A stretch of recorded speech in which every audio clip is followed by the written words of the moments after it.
I am studying interactive music at NYU. I have a background in electrical engineering and music, and traditionally I come from a jazz background. That's what really got me excited about music. The Electric Eel Ensemble is a combination of a large amount of musicians that I work with, and they come from different areas. There are some clarinets, some flutes, some cello, turntables.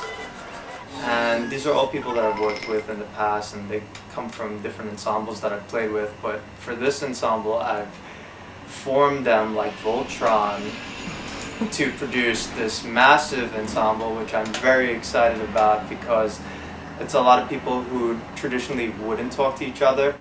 I had this parallel between jazz and kind of playing in rock bands as I grew up. The compositions that we do, we primarily focus on developing multimedia, electroacoustic, and improvised work, playing them with extended techniques and experimental techniques.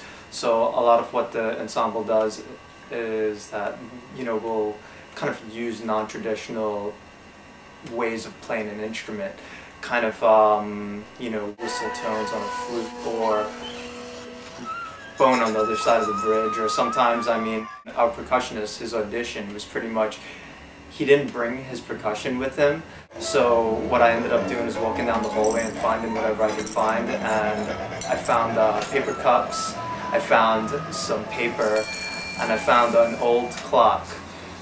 So within the first 5 minutes of the piece, he ripped apart all the paper, he broke all the cups, and he was about to start to disassemble the clock, and by the end of the piece he was pretty much like, the clock broke and everything was just like a pile of rubble in front of him, and I was like, you're in. You're perfect for this ensemble. But then when we got him on an actual instrument, it was just as intense. We want to, engage the audience in this very kind of fearless kind of approach towards new music. Even though it is improv, it's based on a form and a structure and an idea. Use graphic scores. Graphic scores are something that I recently started doing research in.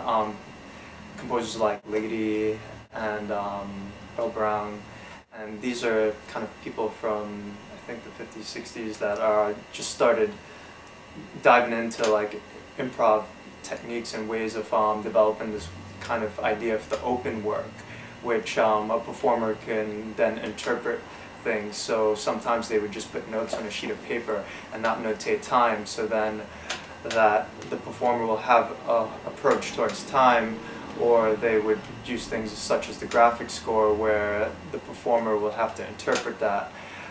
Inside my graphic scores, I notate certain things and then I leave other things more open.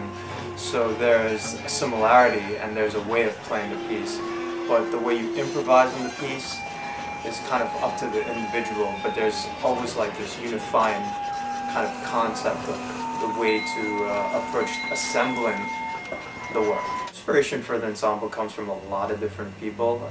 Some people that I've studied with, such as Luc Dubois and Morton Sabatnik, visual artists who are out there, kind of Jackson Pollock, he uses a lot of inspiration in his work, as well as people like Aphex Twin, Square Pusher, and a lot of classical. Beethoven was one of my favorite composers, but also the inspiration comes from jazz, like people like Miles Davis. He also embraced a lot of this free jazz kind of concepts. I work with a visual artist, Alan Alfaro, and kind of the way we produce those works is that we go out to like places like the subway station and we'll record like 6 hours of material, and this is all noise, but what defines a noise? The ensemble's trying to liberate their instruments from preconceived notions of what's a noise on an instrument. What I'm asking the members in the ensemble to do are take those noises and harness the energy from them and form them into music and just compose it into a piece and make rhythms out of it, make melodies out of it.